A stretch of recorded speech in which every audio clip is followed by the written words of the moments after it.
رہا ہے دیکھ لو، چلو چلو سمیٹ لو، برس رہا ہے دیکھ لو، یہ نور علم و عشق کا نہ خالی ہاتھ تم رہو۔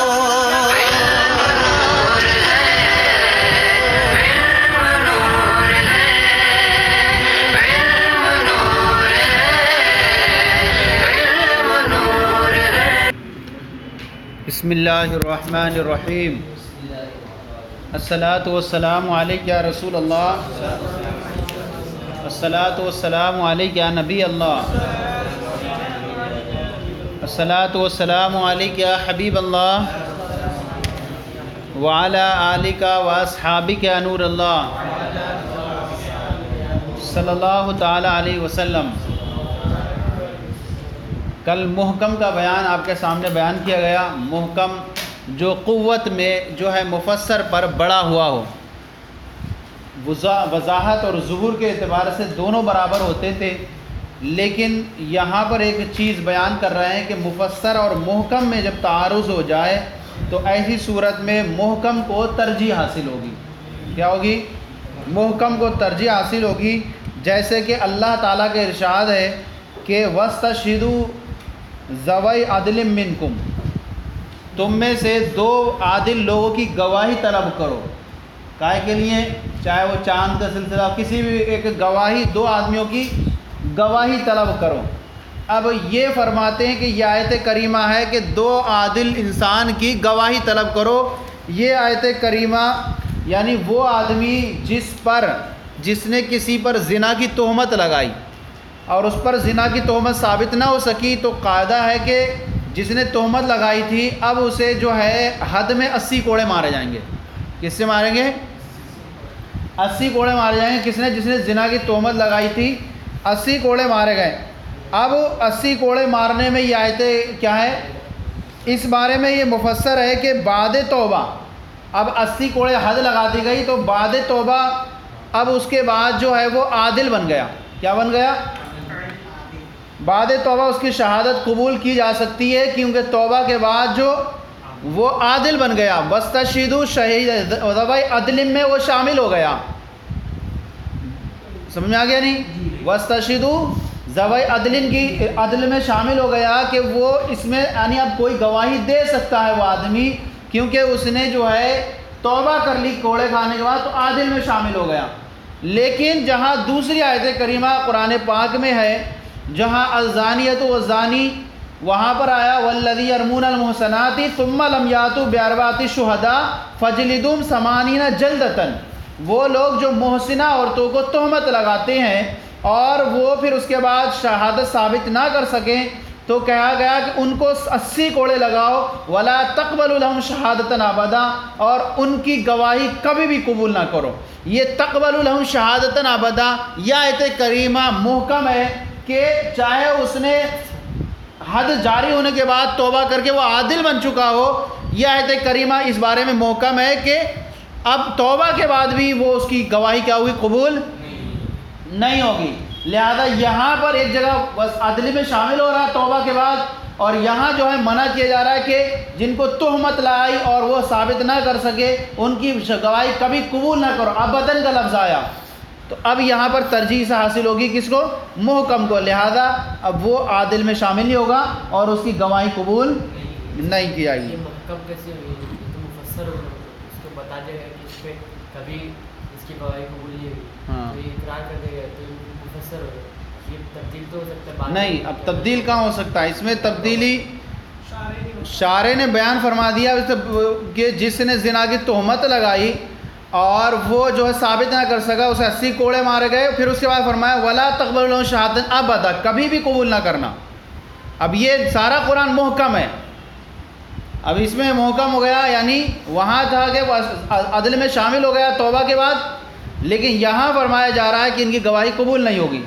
تو یہاں ایک جگہ عادل ہو رہا ہے بعد توبہ، تو شاید وَاسْتَشْهِدُوا ذَوَا عَدْلٍ کے تحت وہ اس کو شامل کر لیا جائے، لیکن یہاں منع فرمایا جا رہا ہے، لہٰذا اس کو ترجیح ہوگی اور اس کی گواہی کبھی قبول نہیں کی جائے گی۔ یہ تو تھا مفسر اور محکم کے تعلق سے کہ ان دونوں پر عمل کرنا ضروری ہوتا ہے۔ ثم لهذه الاربعۃ اربعۃ اخرى، پھر ان چاروں کے لیے دوسرے اور چار ہیں جو ان کے مقابل ہوتے ہیں. پھر ان چاروں کے لیے ایک دوسرے چار اور ہیں جو ان کے مقابل ہوتے ہیں. فضد الظاہر الخفی، تو ظاہر کی ضد کون ہے؟ خفی ہے. وضد النص المشکل، اور نص کی جو ضد ہے وہ مشکل ہے. وضد المفسر المجمل، اور مفسر کی جو ضد ہے وہ مجمل ہے. وضد المحکم المتشابہ، اور محکم کی جو ضد ہے وہ متشابہ ہے. اب یہاں پر آپ کے سامنے ان کی تعریفات بھی آئیں گی. حالانکہ ان کی آپ دلیل حصر جو ہے اس کے پیچھے لکھوائی تھی ہم نے، ان کی ظاہر نص مفسر محکم کی دلیل حصر لکھوائی تھی.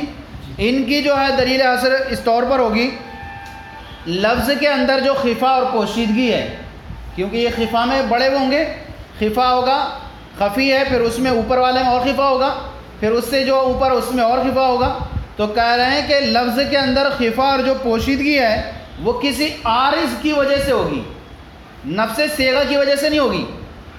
لفظ کے اندر پوشیدگی اور خفا کسی عارض کی وجہ سے ہوگا، یا کسی عارض کی وجہ سے ہوگی یا نفس صیغہ کی وجہ سے ہوگی. دو نہیں، نہیں، عارض کی وجہ سے ہوگی یا نفس صیغہ کی وجہ سے ہوگی. اگر کسی عارض کی وجہ سے ہے تو وہ خفی ہے، اگر کسی عارض کی وجہ سے ہے تو وہ خفی ہے. اور اگر پوشیدگی نفس صیغہ کی وجہ سے ہے، سمجھ میں آ رہا ہے؟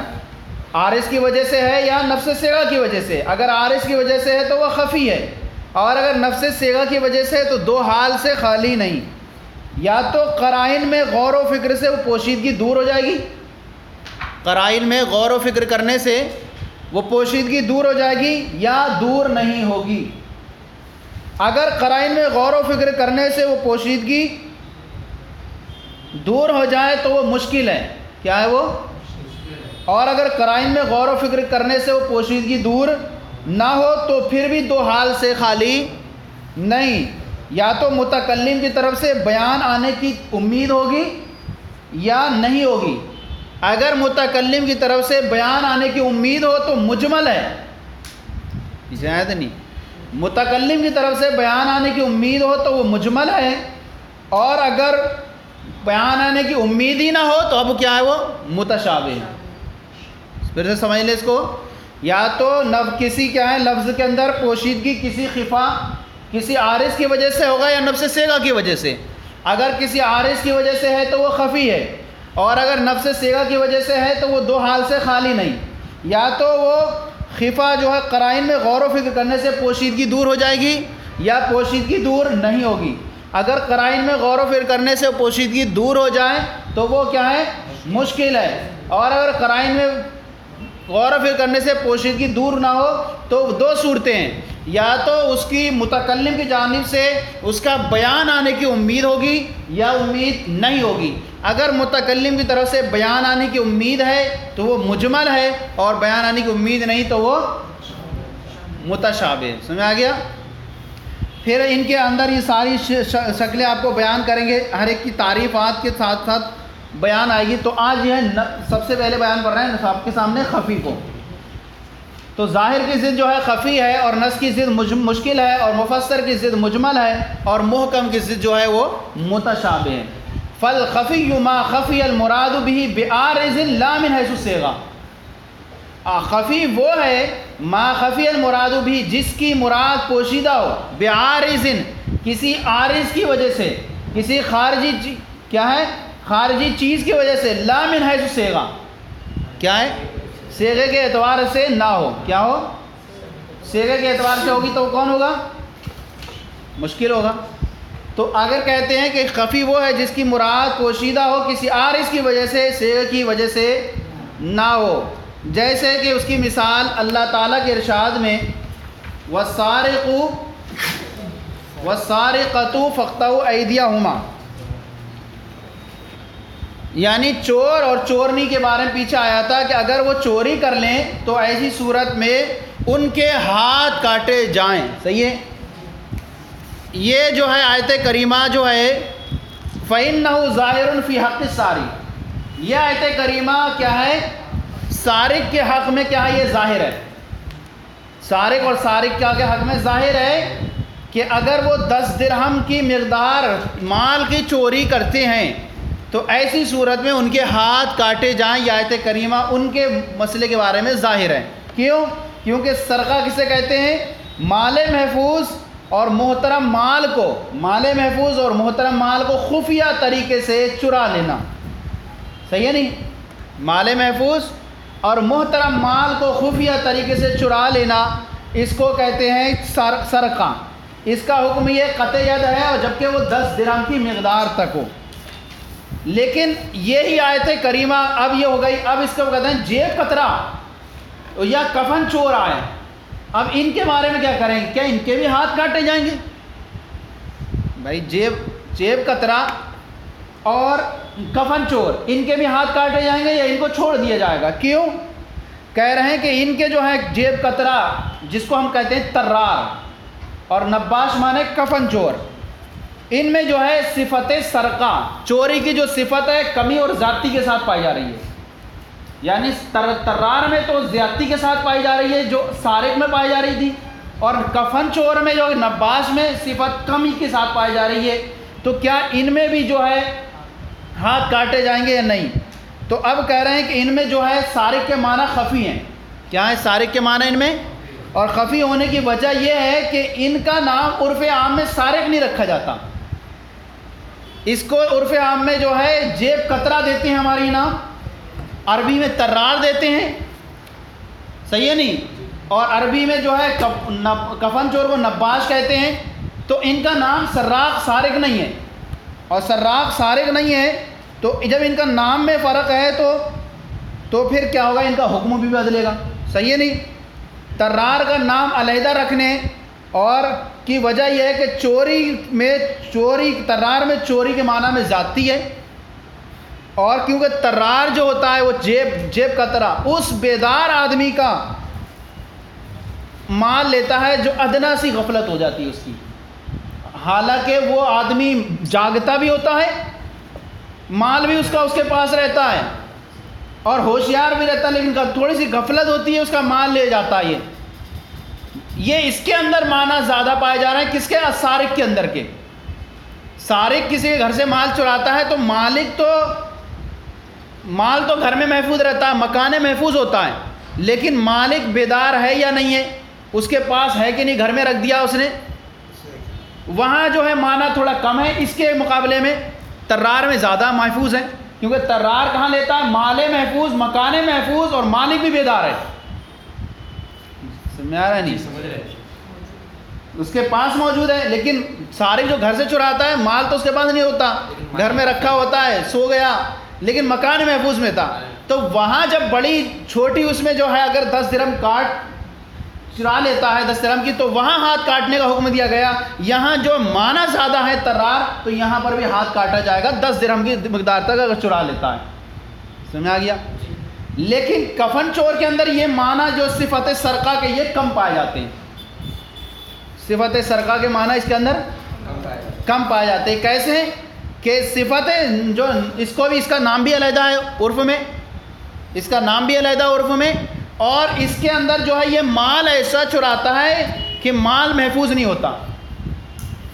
مال کا محفوظ ہوتا ہے قبرستان میں، مال محفوظ نہیں ہوتا، مالک بھی جو ہے بیدار نہیں ہوتا، مالک بھی غافل ہوتا ہے.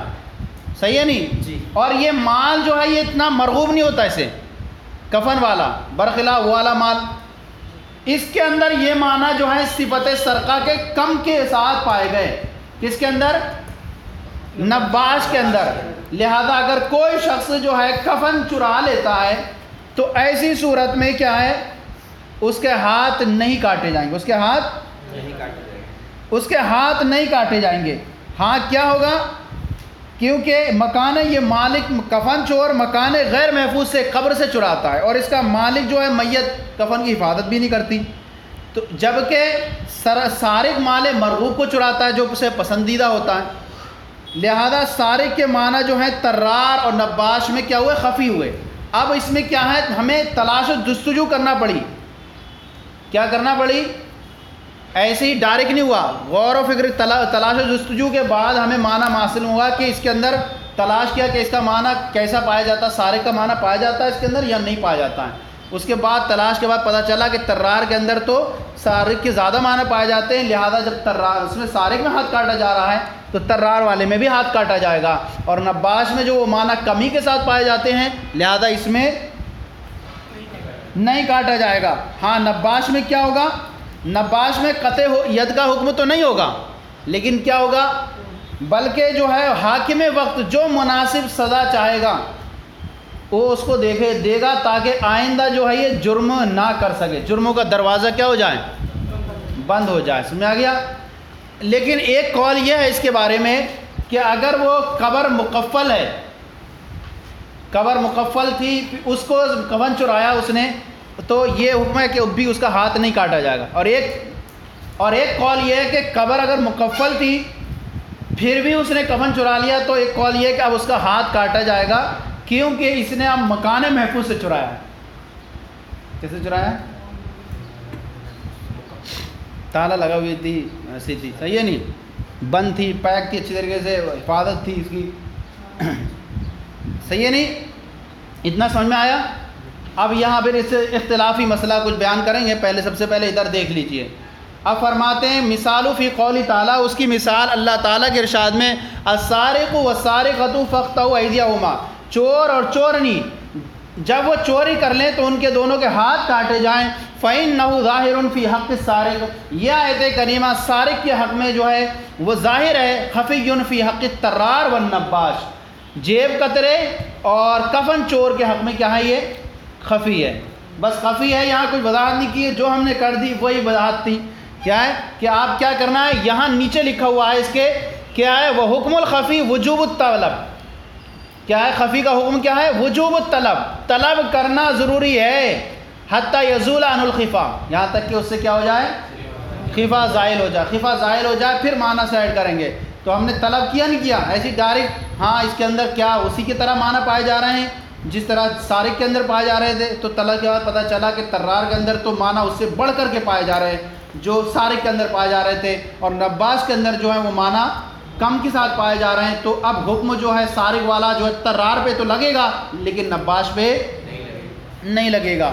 اس کے اندر جو ہے اختلاف وہ ہے امام اعظم اور امام شافعی کا ہے. امام اعظم کیا ہے، طرار کے حق میں قطع ید اور نباش کے حق میں عدم قطع ید کا جو حکم ہے وہ امام اعظم کے نزدیک ہے. کس کے نزدیک ہے، امام اعظم اور امام محمد کے نزدیک کیا ہے کہ چور کا ہاتھ، طرار چور جیب کترے کا ہاتھ کاٹا جائے گا اور ہاتھ نہیں کاٹا ہے. کب تک، جبکہ وہ 10 درہم کی مقدار اس نے چوری کی ہو، کیونکہ ہر عضو کی کیا ہے قیمت کم سے کم کتنی ہوتی ہے، 10 درہم. اسی لیے کہا گیا کہ عورت سے جو نکاح کرے تو کم سے کم کتنا ہونا چاہیے تھا، 10 درہم کے مل کے بھوسا کی کم سے کم قیمت کتنی ہو، 10 درہم.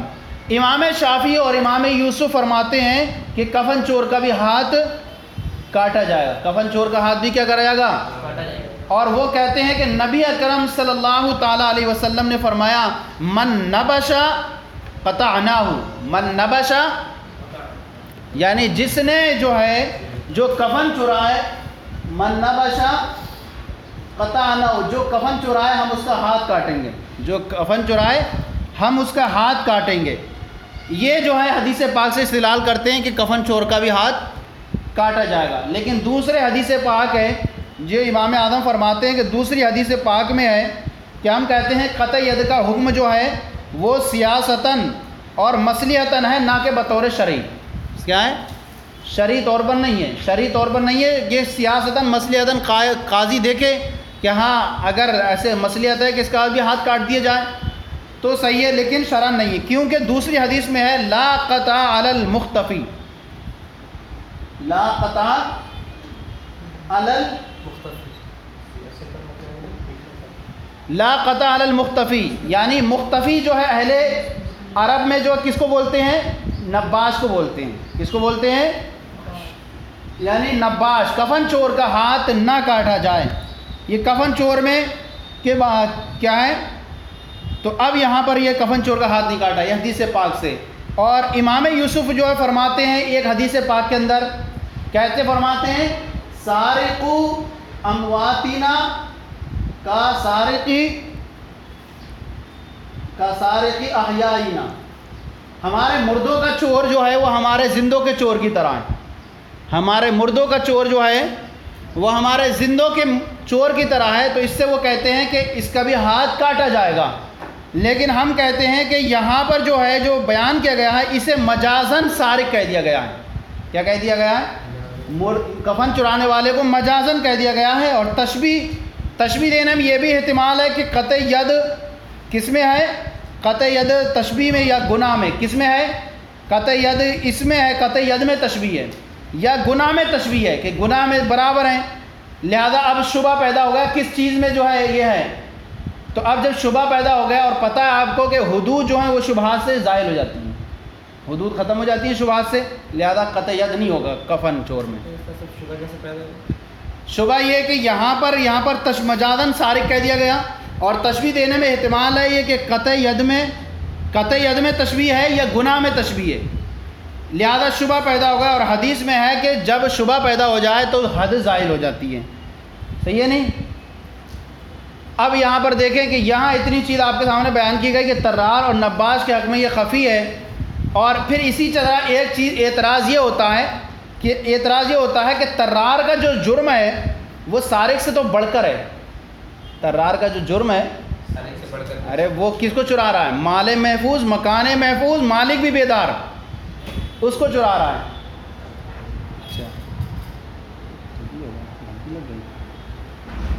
تو طرار کو سارق کو سے بڑھ کر ہے تو اسے تو ڈبل سزا ملنی چاہیے، حالانکہ اس کو طرار کو سارق کی طرح مل رہی سزا. تو ہم کہتے ہیں کہ طرار کا جو فعل ہے وہ سرقہ ہی ہے. طرار کا فعل بھی سرقہ ہی ہے اور سارق کا فعل بھی سرقہ ہی ہے.